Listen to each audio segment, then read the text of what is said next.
Alright guys, I think everybody requires a Model Sim crash course or something for the exam. So yeah, I'll just give it. Alright, so this is website Altera, whatever it is. The software we are using here is Model Sim. So you have to go to the website, just go to Altera, just type Altera Model Sim download center uh, in Bing, and then you'll find this page in the download center, and there you just have to download this one. It's about 600 MBs.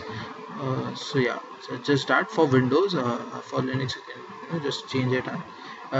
Just remember that you have to go to the individual files. That is where you have to download from, and all you need is this file. All right, so that is how you get the software. Now we'll just open one. Yeah, so and this is a software. So basically it is all about creating we have to simulate all these circuits we used to make in DCS, and test it. So these are the two main motives.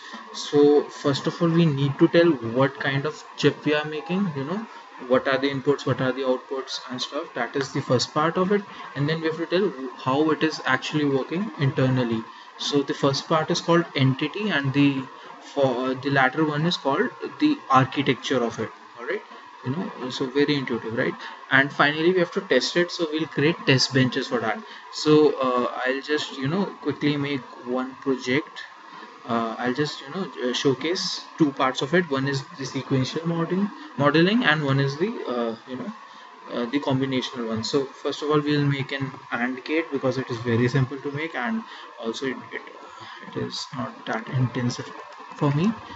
AND circuit, you can just name it anything. So yeah, we'll just create one file. It can be anything. So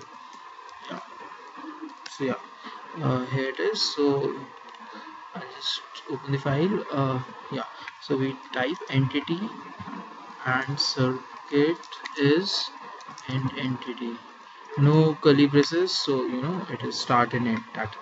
So it will have a port. All right, so so we want 2 and 2 bits, right? So we'll have x and y, which are of type, which will be at the input side and of type bit, and there's one output say z, that would be output and type bit. Notice that there's no semicolon here, it's just how it is coded. All right, so that is the entity. So as of now we have a chip which will have two wires coming in and one wire coming out. So yeah, so the other part is the architecture. So we'll have and circuit underscore arc. It can be of any name, but we have it, we will follow convention, and we have underscore arc for architecture. So of which chip of and circuit is and architecture. We can type and circuit architecture, or we can just type and architecture. So yeah, that is how this stuff is. So now we just have to begin and just map z equals to what, it equals to x plus x and y. All right, that's all. So it is as simple as that. So just remember that this is combinational. So every statement you type here is just like you are connecting the wires. So it doesn't matter what the order is. As of now, this circuit is really simple, but as you go further, it might get complicated. Just remember that all the combinational logic is simple as connecting the wires. So everything gets executed at same instant. So if you I'll go through all the constructs in it. So there's something called for generate. So it is a loop, but it is not something like first wire is connected, then the second. Everything goes in in a go. So that is how combinational stuff works. For anything which is sequential, which goes by the time, you need to have a process, and we'll go about that. So a process is something which goes by the time. It changes every nanosecond or something. That is how a process is, and that is how you can make such stuff. Very simple. So yeah, we have the circuit built. So now we'll just compile it. So compile all, and yeah, so success. Now we have to create an architecture for it. Sorry, so the test bench for it, to test if it is working right or not. So we'll just add a new file. We'll call it and circuit underscore test. Just follow convention, it is really helpful. when you know make a lot of projects. We had Kushil Seni, so as a professor, so we had a lot of projects, and some of the students had just written test bench, and there was one test bench, and it was fiddling with so many other projects. That is why you should follow a convention. So I just developed a algo kind of thing, to how to create a test bench. So firstly, just copy paste the entire thing and replace the main entity's name to uh, underscore test. That is how. All right, so just replace all. So yeah, now it and now you have to, so we have to create a test bench which would have a component. The chip we have made would be the component for the test bench. That is like you are given a breadboard, you are placing that chip on it, and now you have to test it by giving different kinds of input. So that is why the architecture, so that is why the test bench takes no input. It is a breadboard. Breadboard never takes an input. It has holes in it which can do stuff, but breadboard as it is a single quantity which isn't connected to anything. You connect stuff on it but not connect it with something. All right, so makes sense. So now we have a component. So what kind of component it is? It is the name of the entity we were making. So that is why I asked you to copy it. So yeah, so component and circuit is end component, and we just paste the stuff, uh, this stuff. So it is telling that it is a component with x as y and x and y as input bits and output as z. All right, so that is done. Now we say, all right, so it is a test bench, so we need to have extra wires. The architecture was having internal wires, but now we have to need extra wires. Remember the DCS class, we had the toggling lights and output lights. That is the extra wire thing. So we'll have signal and test x, test y, and test z, all of bit type. All right, so that is how you make extra wires. And now what we have to do is we have to map our thing, that is like actually connecting the chip on the breadboard. So we just say instance 0. As of now we are using only one, so we are just typing instance 0. You can use instance or any other label. All right, so we say this, and then the name of the entity, it is AND circuit. Okay, and then we say port map. We are mapping the ports, we are mapping the wires. All right, and we are just saying that test x is a wire which would be connected to the export, and then y and z. All right, so that is how you map the wires. Now everything is done. Now we want to change the inputs at certain points of time. So that is why we need a processor. So we say process begin. All right, so process has begun, and now everything you type would execute after, as per the time mentioned.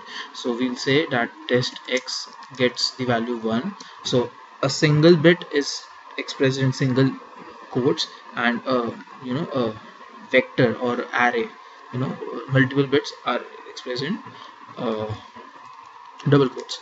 So yeah, so we'll just test the basic kinds of things. So here we are writing wait for 50 nanoseconds, sorry. So yeah, there's a space here. All right, so we'll test all the possible, all the entire table basically. So yeah, so these are the possible values x and y can get, and we'll just check the behavior. So yeah, so process has begun. It will first put x and y as 1, turn on the toggle the lights, and then wait for 50 nanoseconds, and then toggle it back, turn off y, and so on. All right, you get the point. So now we end the process. No idea why it is so that we need begin here, but yeah, we do. Actually we need it because just like starting an architecture, you need some signals. You need to if in future you want to have some variables here, so that is where you mention instantiate them before beginning the process. All right, so the process has begun and it does its work. And all right, so now we'll just compile it, and no errors, yay. So now we have to test it. So we'll go to library work. We can go to simulate and do that, but over time I realized that this is a much better way. You just click simulate here, And just remember that because this particular field is where you type how much what is the time. So it was 5:15 to 4, so that was like 200, so we'll keep it 250 to be on safer side. 250 nanoseconds. We'll just drag drop the objects here, so as of now there's no data here. The bits get the default value of 0. So yeah, now we'll just run it. So the shortcut is F9, so I'll press it. So yeah, now I have to zoom back. Yeah, so you can see that when x and y are 1, z is 1. When x is 1 and y is 0, you get 0. When either of them is 1, you get 0, and both are 0, you get 0. And finally it repeats itself, because we moved 58. So it is something like it goes on infinitely, that process. It goes on and on.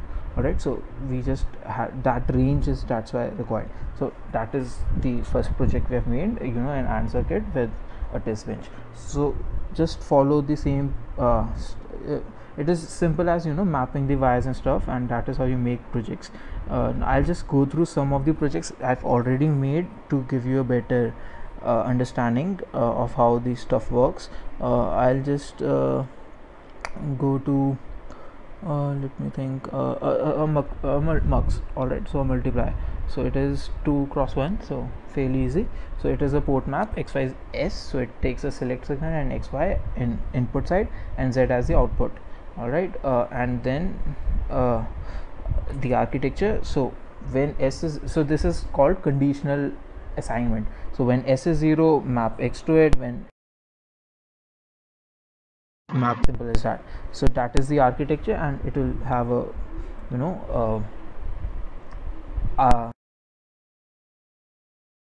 it somewhere. Alright, so now we'll create a use that as a component for a bigger component. So we'll create a 4 cross 1 using 2 cross 1. So it has 4 inputs and 2 select lines, and F is the output. Alright, so now we have a component, just like in the test bench. We have a component here in the architecture of mux 4 cross 1, and we say that 2 cross 1 is being used with these mappings. And now at the beginning, now we, as you all know, that 4 cross 1 mux requires 3 2 cross 1 mux. So we have 3 instances, and we map each of them as required, and that is how it works. So this is how you use components to do stuff. That is why we need to give different labels. Alright, so now we'll just go to an example of a vector. Alright, so yeah, this might happen.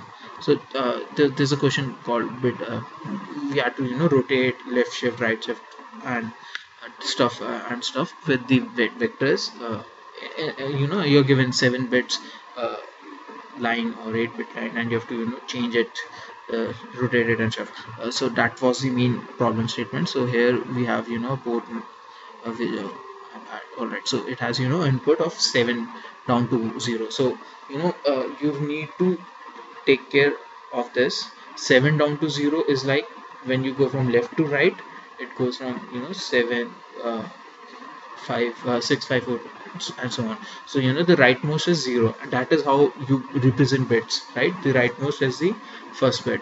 So that is why it is 7 down to 0. If you want a normal indexed array, as you have experience with in C and stuff, that is when you use 0 to 7. Alright, 0 to 7 means the leftmost is the first bit, and 7 down to 0 means the rightmost is the first bit.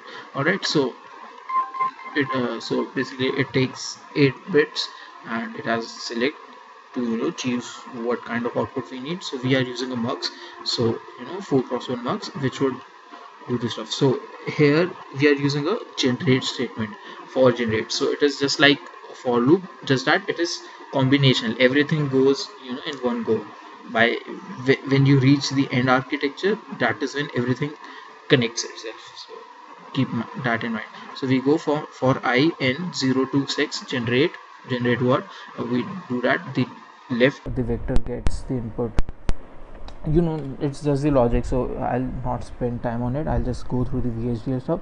This is again conditional conditional assignment, here you can see that there's an AND operator. It just concatenates bits to bit vectors. All right, so yeah, that's it. And you can do select equals to double quotes 10 as well, so it's not just limited to single bits.